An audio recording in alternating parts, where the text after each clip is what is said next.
I used to think bread was just bread, flour, water, salt, nothing more. But when you wake before dawn every day, when you knead dough in the quiet dark, you start to hear your own life in the rhythm. Some mornings it sounds honest. Other mornings it sounds like fear. They call me the bread angel. I didn't choose the name. It rose from the alley behind my shop, from the people who slip in and out of the shadows, taking what I leave for them. I never see their faces. Maybe that's why I'm brave enough to keep doing it. The police say our neighborhood has rules, regulations, boundaries between generosity and improper street distribution. They warn me, gently at first, then sharply. But winter doesn't wait for permission, and hunger never learned the law. One morning, after the cold had bitten through every window in the city, I found a small folded note among the crumbs. 4 words written with a trembling hand. I fed another tonight, and for the first time in months, I felt warmth. I don't remember the first loaf I ever baked, but I remember the first one that felt like mine. It was still dark outside, Paris barely breathing, the street lamps flickering like tired angels. My apprenticeship had already chewed through most of my pride. Burnt crusts, collapsed middles, dough that stuck to my fingers like a reminder of every mistake I didn't know I was making. But that morning, the dough rose exactly the way it should have, smooth as skin, warm as breath. When I pulled the loaf from the oven, I held it as gently as a newborn. I think that's when I realized bread is a kind of confession. You cannot hide who you are from it. I run a small boulangerie in the 11th arrondissement, a corner shop with a cracked blue door and a bell that rings twice when you enter, as if clearing its throat. My customers like to say it has character. Most days, that's just another way of saying I don't have time or money to fix what's broken. But I love it. I love the rituals, the early mornings when the world feels honest, the steady heat of the ovens, the flour dust that settles on my arms like a soft armor. I love the first customers, nurses returning home, construction workers starting their day, old men who buy half a baguette and spend the next hour telling me how the city used to be. What I don't love is the alley. Every bakery has one, the place where cardboard boxes go, where pigeons gather, where the city feels closest to its bones. Mine is narrow, always damp, always colder than it should be. If the street is the front stage, the alley is the truth whispered behind the curtain. I first noticed them 3 winters ago, a shadow at the end of the alley, a shape too still to be trash, too quiet to be a threat. When I stepped closer, I saw a man, thin, shivering, wrapped in a coat that had more holes than fabric. He didn't speak, didn't ask for anything, just looked at the bags of unsold bread I was carrying out for the compost service. I didn't think, I just handed one over. He held it like it was made of gold, and when he walked away, I felt something twist quietly inside me, the uncomfortable mix of guilt and relief and something dangerously close to responsibility. The next day he returned, and so did others. At first I only gave what would be thrown away. Then I started baking an extra loaf or 2 by accident, then more. I know the law. The police had already warned our block. Unauthorized food distribution encourages vagrancy. That word, vagrancy, as if poverty were a stain someone chose to smear across the city. I nodded politely the way a baker nods to a customer complaining their croissant is too buttery. But the warning planted itself inside me like a stone I couldn't swallow. Still, I couldn't stop. Every night, after closing, I carried a small basket out back. Sometimes one of them would be waiting. Sometimes they'd appear only after I left. Sometimes the bread was gone within minutes. Other times, hours later. I never asked their names. It felt sacred not to. But fear is a quiet animal, and it learns your schedule quickly. Some nights, when I opened the alley door, I imagined a police flashlight slicing through the darkness. I imagined a fine I couldn't pay, a report filed against me, a closure notice taped across my cracked blue door. You'd be surprised how loud silence can sound when you're afraid of losing everything. Yet every morning, the dough called me back, as if it knew the world needed softness more than it needed rules. People think bakers are simple, that all we do is feed the city its warmth. But I've learned that feeding people comes with a cost. Not always a financial one, though God knows I feel that too, but a moral weight. A question you carry like a burning tray. Am I helping? Or am I breaking something I cannot fix? The city outside the shop window grows harsher each year. Rents rise, tempers shorten, and compassion becomes a currency fewer people can afford. But inside my bakery, time slows. Dough rises. Heat transforms. People soften, at least for a moment. I think that's why I keep doing it, why I risk the alley, why I keep baking more than I can legally give away. Because somewhere between the flour and the fear, I feel the faint memory of a world that hasn't completely lost its tenderness. And even if no one ever thanks me, even if the police come one day and shut the whole thing down, at least I'll know this. When the city grew colder, I tried to warm a small corner of it. That has to count for something. People think temptation is always bright, a shiny object, a promise, a doorway that glows. But mine wasn't. Mine was gray, cold, and wore a uniform. It started with a knock on the front window, a firm, rhythmic knock, the kind that carries authority, the kind that makes your throat tighten even if you've done nothing wrong. I wiped my hands on my apron and went to the door. 2 officers stood there, boots wet from the morning frost, their breath rising in pale clouds. One was young, his gaze still soft around the edges. The other was older, with eyes that scanned the world as if every shadow hid a violation waiting to be written. "Madame," the older one said, "we've received reports." Reports, a word that can mean anything or everything. He gestured toward the alley behind the shop. "You've been leaving food out. Regularly." His tone wasn't cruel, just procedural, which made it worse. Cruelty is personal, but procedures don't care what they destroy. I swallowed. "Yes, I give what I can. It's cold. People are hungry." The younger officer shifted uncomfortably, just enough for me to notice. But the older one continued. "City regulations prohibit unlicensed distribution. It attracts crowds, creates sanitation issues, and—" "People," I interrupted softly. "It attracts people." A pause, a subtle tightening of his jaw. "You need to stop," he said finally, "for your own sake. Fines can be steep, and with businesses struggling—" He let the sentence hang. I nodded, because that's what fear teaches you to do. But inside, something resisted, a stubborn knot of defiance tightening behind my ribs. After they left, I stood in the doorway for a long moment, my hands trembling without flour to hide the shaking. The ovens hummed behind me, warm and steady, as if they were unaware that my world had just shifted. I went back to kneading dough, but the fear followed me like a second shadow. What if they came back? What if they checked the alley? What if a neighbor complained?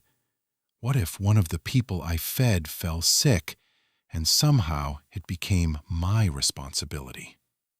Fear is not always loud. Sometimes it whispers.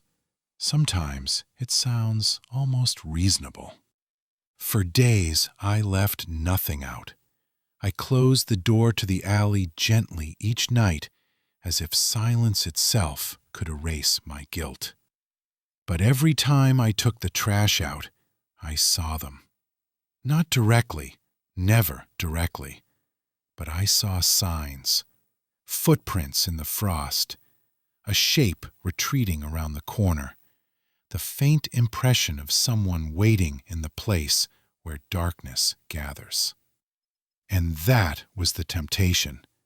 Not to help them, I already wanted that. The temptation was to stop, to stay safe, to keep my warm little world intact instead of risking everything for people I might never even speak to. Isn't that the most human temptation of all? Self-preservation disguised as wisdom. But hunger has a way of looking at you even when you avoid its eyes. One night after closing, I was wiping the counters when I heard a sound, a soft rustle like fabric against stone. I froze. The sound came again. I stepped into the back and cracked the alley door open just an inch. The cold bit at my face instantly. At the end of the alley, someone was sitting on the ground, knees pulled to their chest, a thin blanket wrapped around their shoulders. They didn't look up, didn't move, just existed in the kind of stillness that feels like surrender. I closed the door quietly, too quietly, like a coward. Back in the kitchen, I leaned against the counter, trying to steady my breathing. The dough bowl was still warm from earlier, still smelling of something alive. I told myself, not tonight. It's too risky. You've been warned. You have to survive too. But my hands betrayed me. They reached for the leftover brioche before my mind could finish crafting excuses. Wrapped it in a cloth, held it gently, that dangerous softness. I opened the alley door again, stepped outside, and placed the wrapped loaf on the ground halfway down. Not too close. Humility has its own distance. Not too far. Compassion has its reach. I didn't say anything, didn't wait for thanks, didn't ask for a story. I just returned inside and locked the door. The next morning, the brioche was gone. But something else was there, a feeling I had nearly forgotten. Not pride, not rebellion, but a quiet truth. Fear is powerful, but so is mercy. And mercy had woken up hungry. The temptation grew after that. Not the temptation to stop. That one stayed, persistent, logical. But the temptation to give more, to bake more than I could sell, to slip extra rolls into the basket, to leave warm bread instead of old bread, to risk something deeper because the city outside my cracked blue door was growing colder and someone had to care. Some nights I convinced myself I'd just leave a single loaf, but then I'd remember the shape huddled in the alley, the stillness that looked too close to fading, and I'd add another loaf, then a few rolls, then a small cake, because sweetness is its own kind of hope.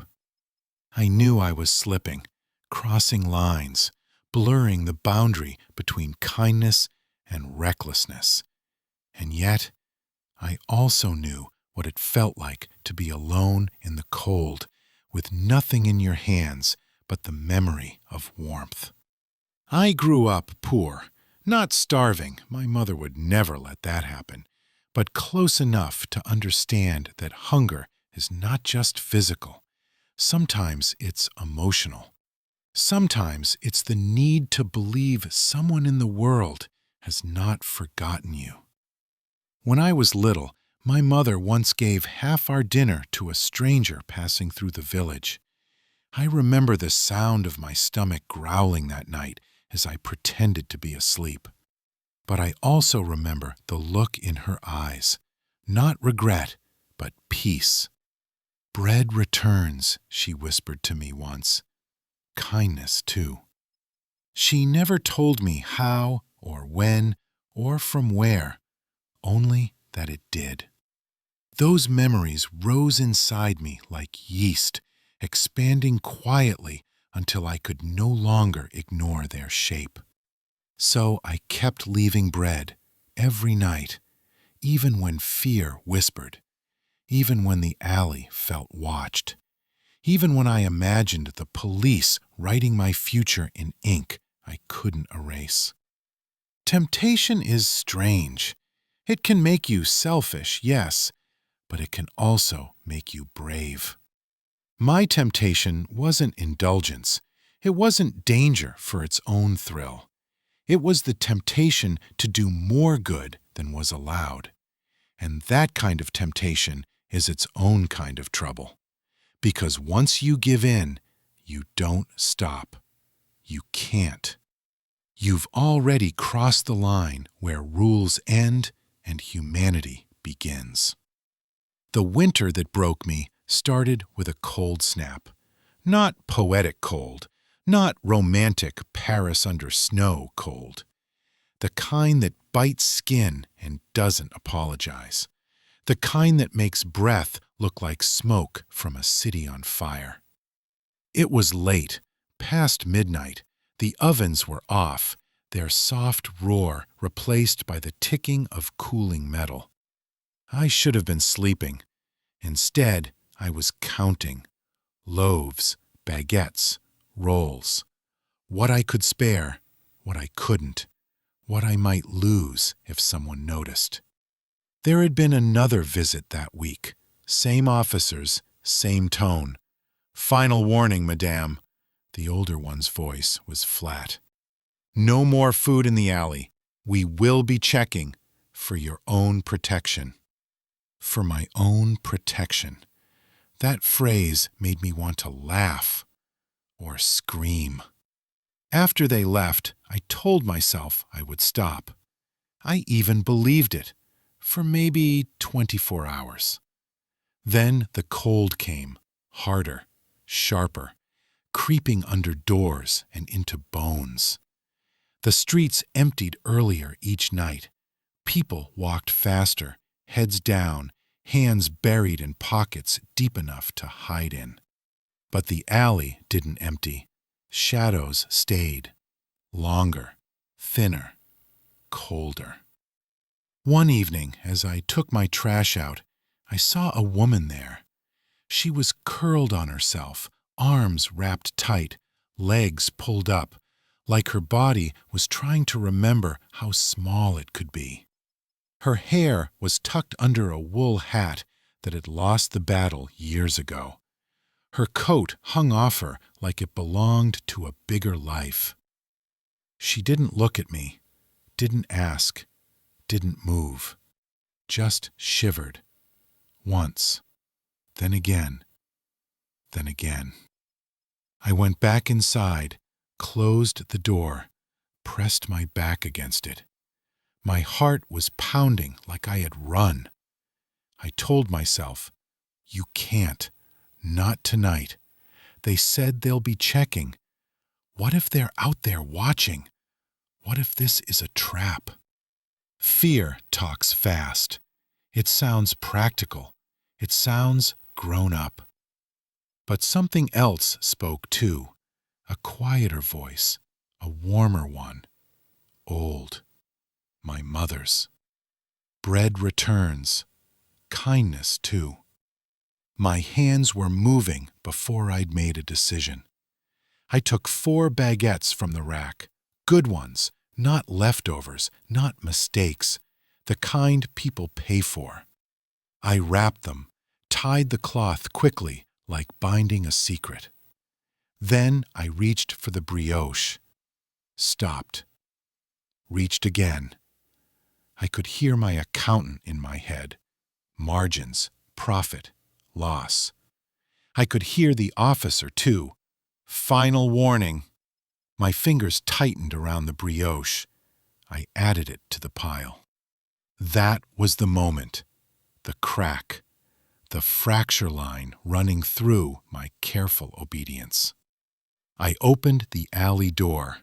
The cold slapped me, hard, like it wanted me to turn back. I walked out anyway. The woman looked up, finally.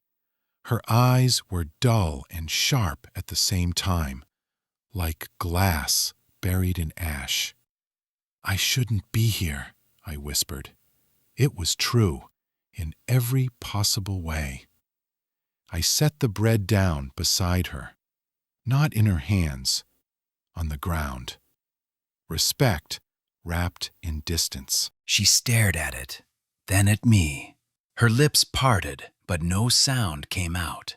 I didn't wait. I couldn't. I turned back, heart hammering, and went inside. Locked the door, stood there in the dark, palms sweating, listening. Minutes passed. Then, a soft rustle, cloth moving, a quiet gasp, the sound of someone who hasn't eaten properly in far too long. I closed my eyes. I knew in that moment I wasn't going to stop. Warnings or not, fines or not, I had crossed into something I couldn't walk back from.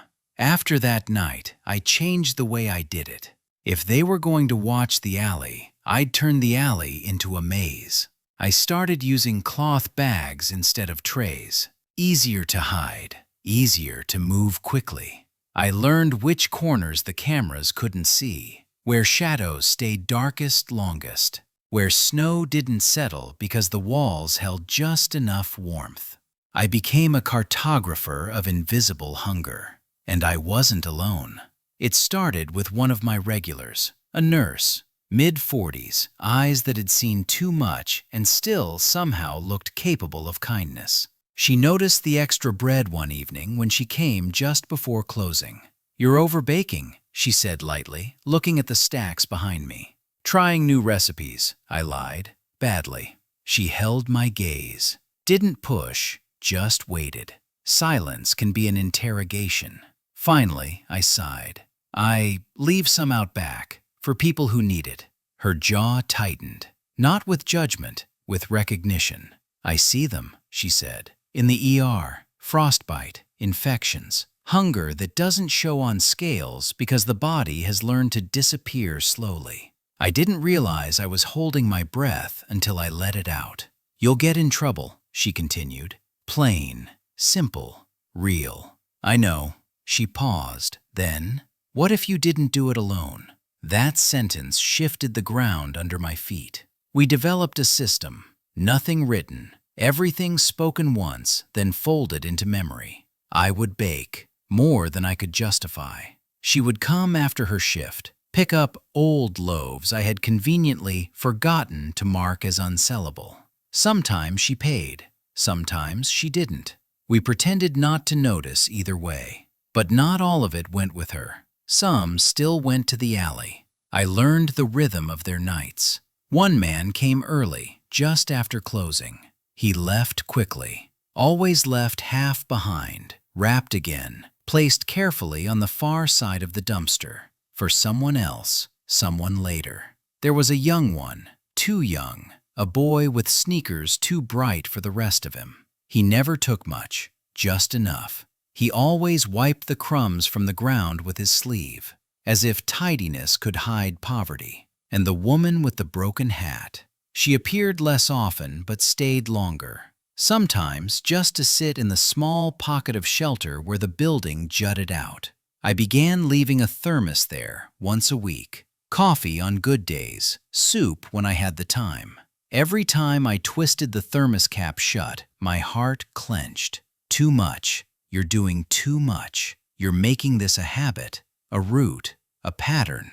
Patterns are easy to trace, easy to punish. The more I gave, the more I lied. To the officers, to nearby shop owners, even to my supplier when he asked why my flour orders had gone up but my public sales hadn't. Testing new lines, I said. Wasting too much. Still learning. I became fluent in half-truths.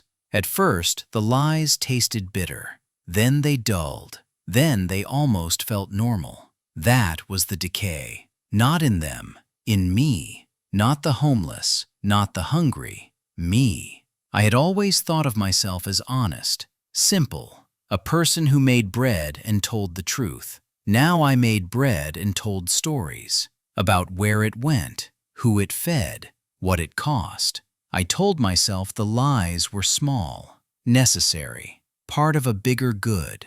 Everyone lies to survive, I thought. This is no different, but it was. Because each lie pulled me further away from the person I'd been before the alley, and closer to someone I didn't entirely recognize. Someone who could lose everything over a few loaves of bread. The night everything sped up started like any other. The city was locked in ice. You could hear it. The crunch under boots, the crackle on windshields, the sharpness in people's voices. I closed the shop early. No one wanted late-night pastry when the wind cut through their coats. Inside, it was warm. Too warm. The contrast made my skin itch. I moved fast. Muscle memory. Bread here. Rolls there. Brioche wrapped. Baguettes stacked. I checked the clock. The nurse would be late tonight. She'd texted earlier about an emergency on her shift. That meant more bread than usual. More weight in my hands. More risk in my chest. I stood in front of the racks and did the math. If I kept everything, I'd throw half of it by morning. If I gave everything, I'd triple the usual amount, triple the pattern, triple the evidence. My pulse picked up, matching the silent tick of the cooling ovens. Outside, the street had gone quiet, too quiet. I wrapped 2 baskets, then a third. "You're insane," I whispered to myself. "You're a baker, not a savior." But my feet carried me anyway, to the back, to the door, to the hinge between safety and risk. I opened it. The alley was a tunnel of cold. Breath turned to fog instantly. The sky above was a thin strip of black, the kind that swallows light whole. No one was there.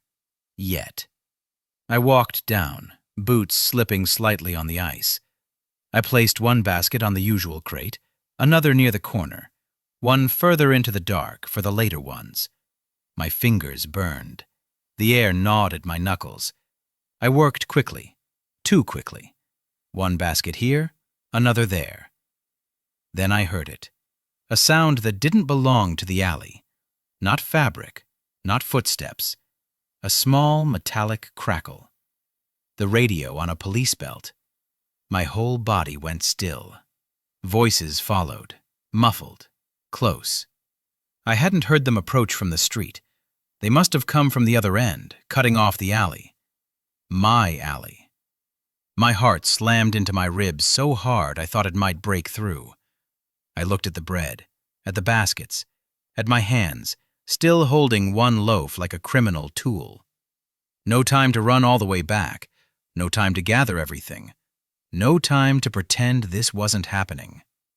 The voices grew clearer now. "Check down here. Should be quick. Final warning my ass." Boots on ice. Steady. Professional. Getting closer. I did the only thing I could think of. I pushed the last basket behind the dumpster. It scraped against the concrete, loud in the stillness. Too loud. The voices stopped. "Did you hear that?" Silence. Nothing but my breath, ragged and visible, betraying me. I flattened myself against the wall, heart racing, palms slick. I had never felt so divided. One part of me screamed, "Run!" Another whispered, "Stay." Another, quieter still, murmured, "This is what you chose." The radio crackled again. Boots resumed. Closer. Closer. Their shadows stretched into the mouth of the alley before their bodies did. I watched them grow, distorted, long and thin, like the truth I'd been bending for weeks.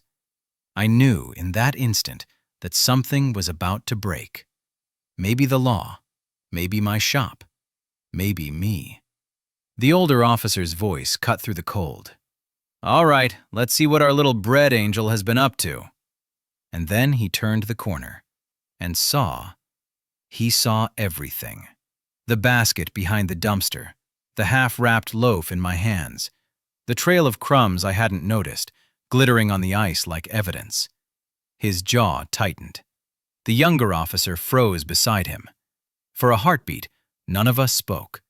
The cold held us all in place. Then his voice landed like a hammer. "Madame, step forward." I couldn't move. My boots felt welded to the ground. My breath clouded the air in small, frantic bursts. "Step forward." Sharper, unmistakable. I forced 1 foot ahead, my legs trembling so violently I nearly slipped. I was close enough now to see the frost caught in his eyelashes. Close enough to see he wasn't angry. He was disappointed. "After all the warnings," he said quietly, "you still chose this." Chosen. The word echoed. Not forced, not cornered. Chosen.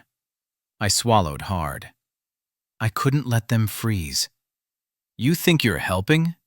His voice rose, not loud, but sharp enough to cut.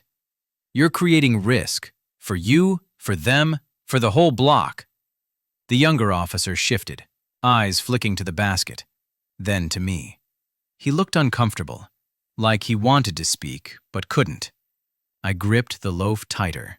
It felt suddenly heavy, as if guilt were baked into the crust. "They're hungry," I said softly. "So are half the people in this city." He stepped forward, boots cracking the thin ice beneath him. "I didn't want this," he continued. "Truly, but you've left me no choice." He reached for the basket. I reacted without thinking. My hand shot out. "Don't," I whispered. His eyes widened, just enough to show surprise before it hardened into something colder. "Are you resisting?" That word, that escalating word. My stomach dropped. "No," I breathed. "No, But it was too late. The air had shifted. The scene had changed. The line between caution and consequence had vanished. The younger officer stepped back. Just 1 step. Enough to show he didn't want this. The older officer lifted the basket with 1 hand. Bread spilled out, rolling across the ice, bumping against the wall like wounded animals. "Look at this," he said. "Look." I did, because I knew what he saw. Illicit giving, unregulated food. A woman who crossed the line from kind to reckless. "Madame," he said, his tone almost weary, "this is an offense, and I cannot ignore it." My heart hammered. My breath burned. "I just didn't want them to die out here." He stared at me for a long, cold second. "You might die out here too," he muttered, "just in a different way." I didn't understand that yet, not fully, but I would. They didn't arrest me, not officially, not with handcuffs, not with neighbors watching from windows like it was a show. It was worse. "Inside," he ordered. "We'll talk in your shop. No scenes." No scenes. Because empathy works differently when no one is watching.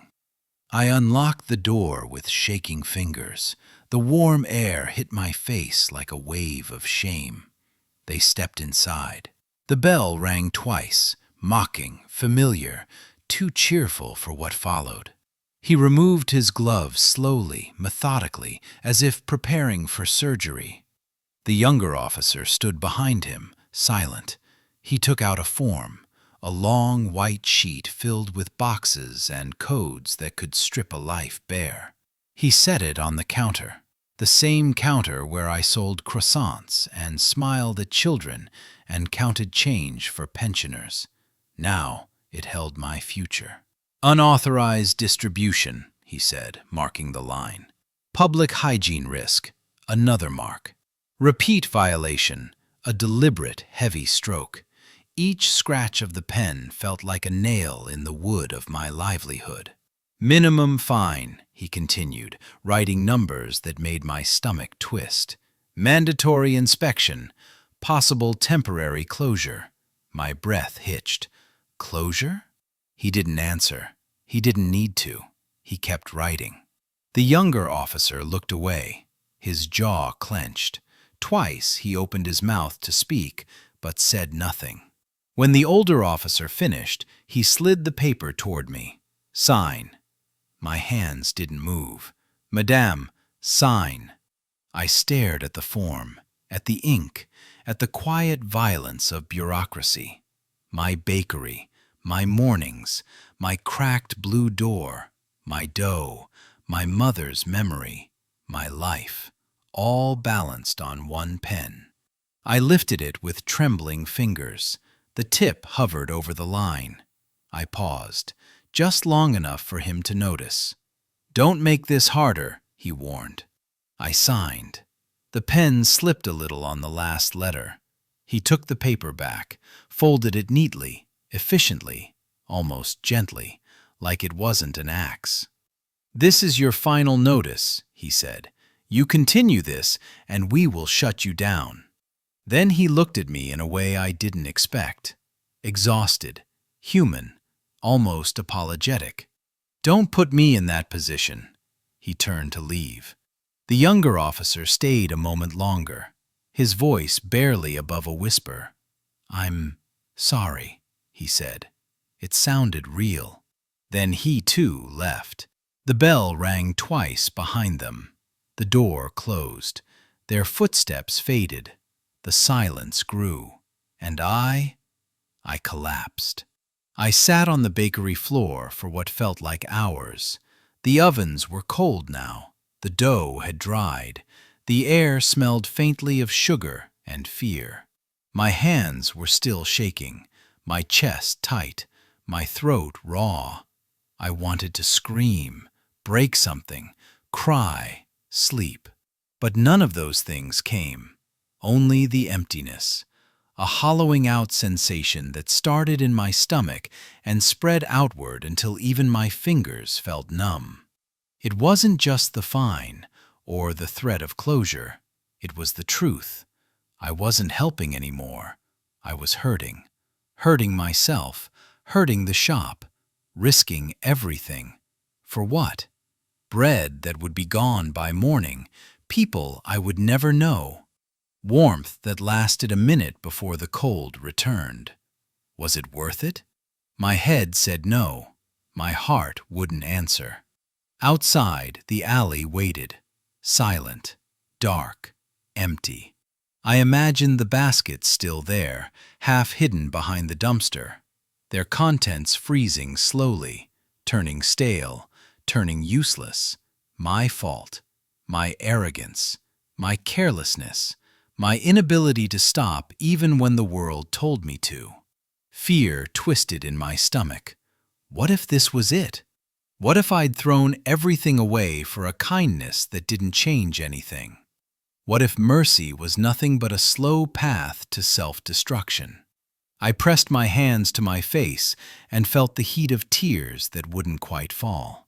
For the first time since this began, I wasn't sure I could continue, or even if I should. Hours passed, or minutes, I couldn't tell. Then, a sound. Soft, delicate, almost nothing. A slip of paper being pushed under a door. I froze. Another second, then silence. I crawled to the door, fingers trembling, and picked up the small note lying on the floor. 4 words, written in the same trembling hand as the first. "You weren't wrong tonight." My breath caught. I looked toward the alley, and then another shadow moved. Small, tender, deliberate. A second note slid under the door. I unfolded it with numb hands. I fed another. And suddenly, everything inside me shifted. not healed, not fixed, just shifted, enough to breathe again, enough to know this story wasn't finished, not yet. I didn't open the shop the next morning. I couldn't. The city was still blue with dawn, that fragile hour when Paris looks almost gentle.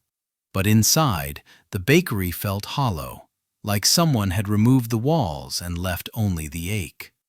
I sat at one of the small customer tables, the one by the window, where the light hits the bread in long, warm lines. My hands curled around a mug I wasn't drinking from. Steam rose, then faded. I didn't refill it. I kept staring at the two notes. One said, "You weren't wrong tonight." The other, "I fed another." Simple words. But they felt heavier than every threat the officers had written on paper. Because they weren't warnings, they weren't demands, they weren't judgment. They were truth. The kind of truth you don't realize you need until it's put in your hands like a blessing or a wound. I held the notes against my chest and breathed in slowly, as if the ink itself could steady me.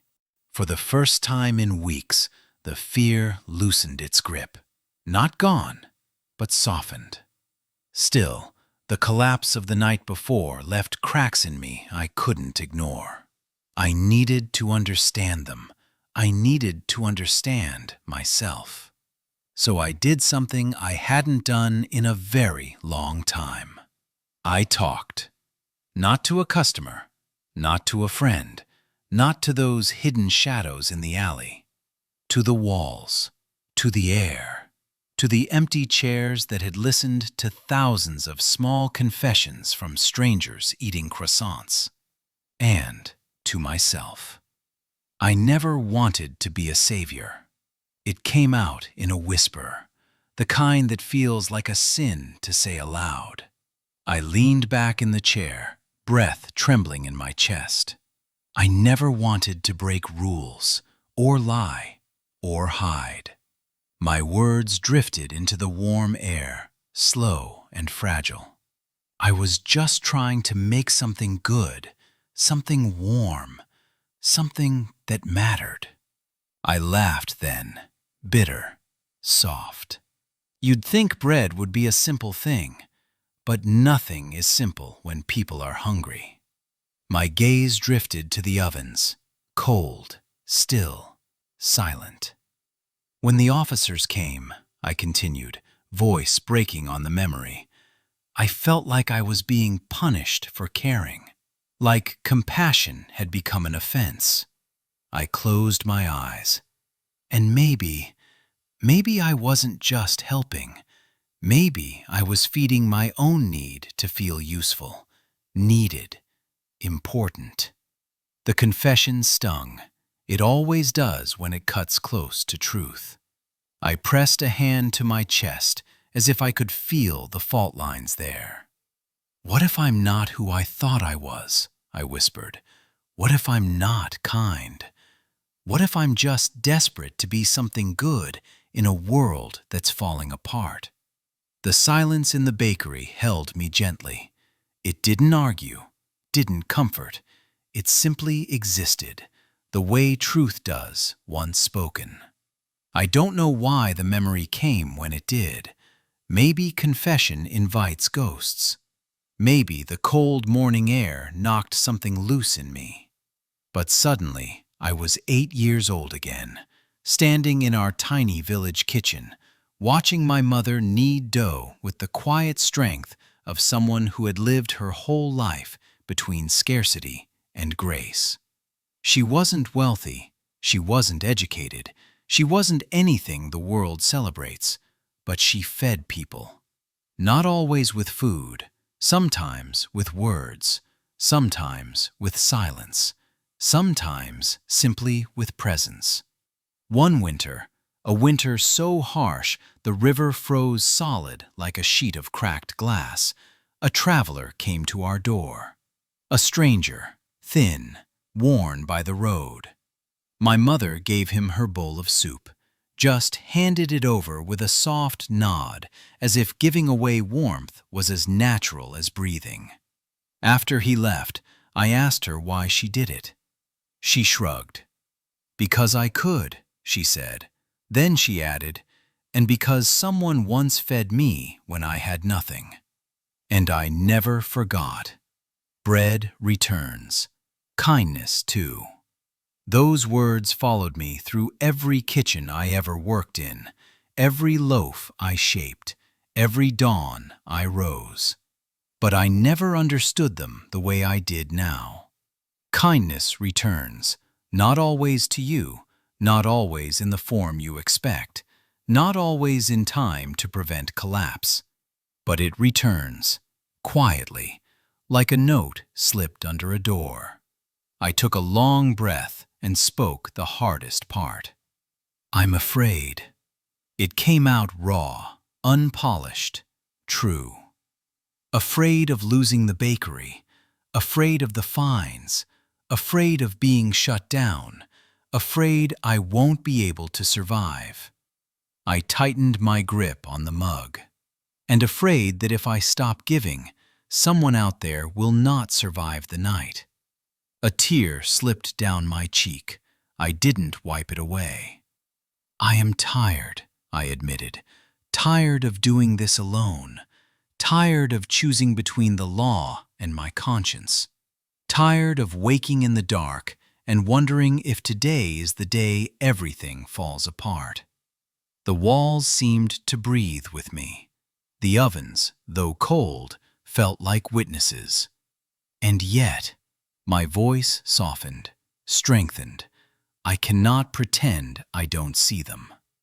That was the core, the thing that had always lived beneath motive and fear. I see them, and once you've seen someone in their hunger, in their cold, in their quiet desperation, you cannot unsee them. Another breath, slow, measured. That's my truth. By late morning, the city was awake. Scooters buzzing, children yelling, vendors shouting. The world spinning forward as if nothing had happened in my small bakery. But something had, inside me, something subtle but certain. I opened the shop late, 2 hours late, a paper sign on the door. Delayed opening, thank you for understanding. People still came. They always do when the smell of bread drifts onto the street. I served them with quiet hands, quiet breaths, quiet thoughts. Every so often I slid the 2 notes from my pocket and touched them gently, as if checking they were real. "You weren't wrong tonight." I fed another. The words softened the sharp edges of the night before, softened the taste of fear, softened me. Confession doesn't fix things. It doesn't repair consequences or erase mistakes. But it clears a space inside you where breath can return. And in that space, something new can grow. Something very small, but alive. Maybe courage, maybe clarity, maybe the faint beginning of acceptance. Whatever it was, I felt it there, warm as rising dough. Evening fell early, winter's habit. I was wiping down the counters when I heard it, a knock. Not the front door, not customers, the back, the alley door. My heart tightened, not with fear, with a deeper human tremor. I walked slowly to the back, rested my hand on the metal handle. The air was quiet, still, waiting. I opened the door just enough to see a figure standing there. Not the woman with the broken hat, not the boy with bright shoes. Someone older, tired, wrapped in a heavy coat. He didn't step forward, didn't speak. He simply held out something small, folded, paper, another note. I took it with both hands as if receiving a fragile gift. He nodded once, then disappeared into the dark. I closed the door and leaned against it, heart pounding with something that wasn't fear. I unfolded the note. 3 words this time. Merci pour nous. Thank you for us. My throat tightened. My eyes stung. Mercy, it seemed, had found a way to speak, and it was multiplying again. The next morning, I woke before my alarm. Not because of fear, not because of duty, because the air felt different, lighter somehow, like a window had opened inside me overnight. I lay in bed for a moment, listening to the quiet hum of the city warming itself awake. My heartbeat matched it, slow and steady for the first time in weeks. When I stepped into the bakery, the cold tiles shocked my feet, but the ovens, even before I lit them, felt like old friends waiting to speak. I turned them on, one by one, each flame catching with a soft, familiar sigh. Heat bloomed, slow, forgiving.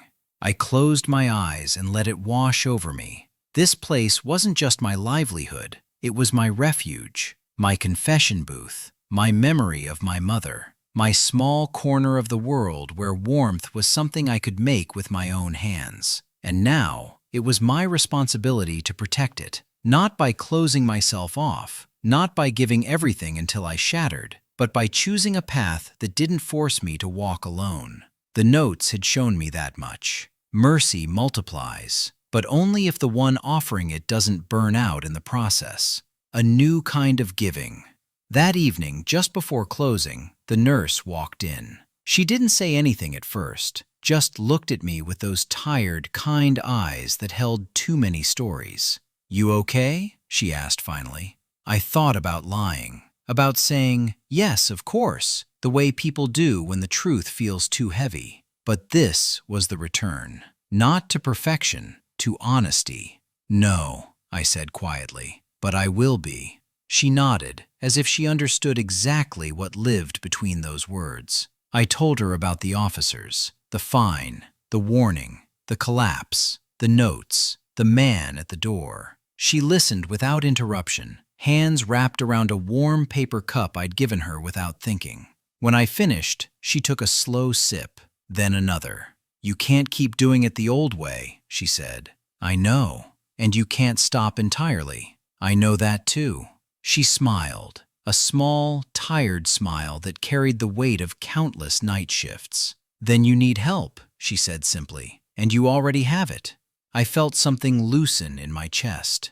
We talked for a long time after that, about safer routes, quiet channels, shelters that needed bread but didn't always get enough, volunteers who could pick up anonymously, a church basement 2 blocks away that fed 30 people every Thursday but usually ran out before everyone arrived, places where bread could go without baskets hidden behind dumpsters, places where giving wasn't illegal, wasn't secret, wasn't a solitary act. I had been feeding the alley because it was what I could reach, but the world, it turned out, was bigger than that narrow strip of cold brick.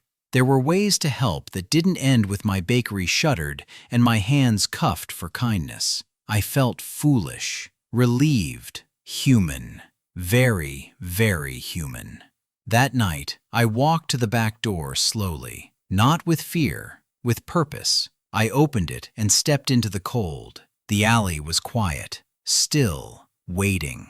I didn't bring baskets, didn't bring brioche, didn't bring anything that chained me to the past weeks. I just stood there, breathing in the frost, letting the air bite my cheeks as if reminding me I was still alive. A shape moved at the far end, just a flicker, someone watching. I lifted a hand, a gentle wave, not a promise, not a farewell, just acknowledgement, a moment of connection in the dark. The shadow didn't approach, didn't retreat. They simply raised a hand in return. 2 silhouettes in the cold, sharing a quiet truth. Kindness had brought us here. Courage would take us forward. I went back inside and closed the door gently behind me, not to shut them out, to open another way. The next morning, I delivered my first batch to the church basement. No hiding, no running, just walking into a warm room filled with soft voices and the clatter of mismatched bowls. They thanked me. Not with drama, not with spectacle, just with simple smiles that felt like sunlight. Later that week, the nurse took an extra bag for a friend of a friend. She didn't explain. She didn't need to. Others started to help too. A cafe owner, a retired teacher, a teenager who volunteered on weekends and said my baguettes tasted like hope. The alley still received bread sometimes, from hands not always mine. But it wasn't the only place anymore, and it wasn't a secret carried alone.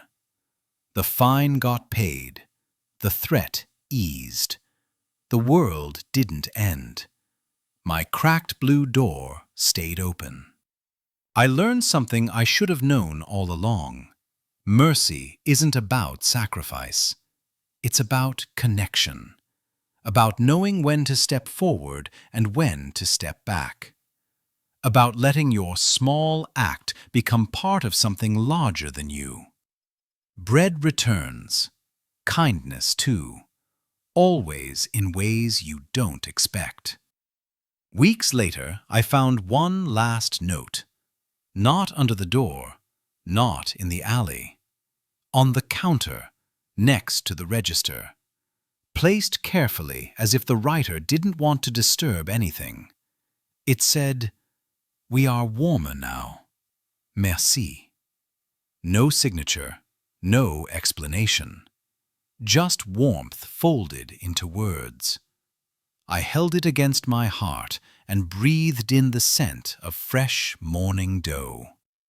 The city was still cold, still harsh, still full of people slipping through the cracks. But somewhere in the silence, mercy was still multiplying.